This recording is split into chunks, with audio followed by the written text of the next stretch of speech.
In this drawing and video, Piper is running and pretending to be an airplane on a bridge inside the Little Airplane Productions logo. The joke is that Piper was created by and is owned by this company.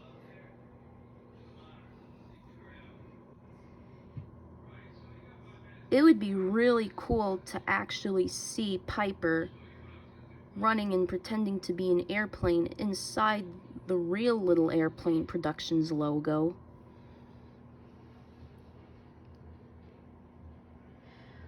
Well, I hope you like the video. Bye!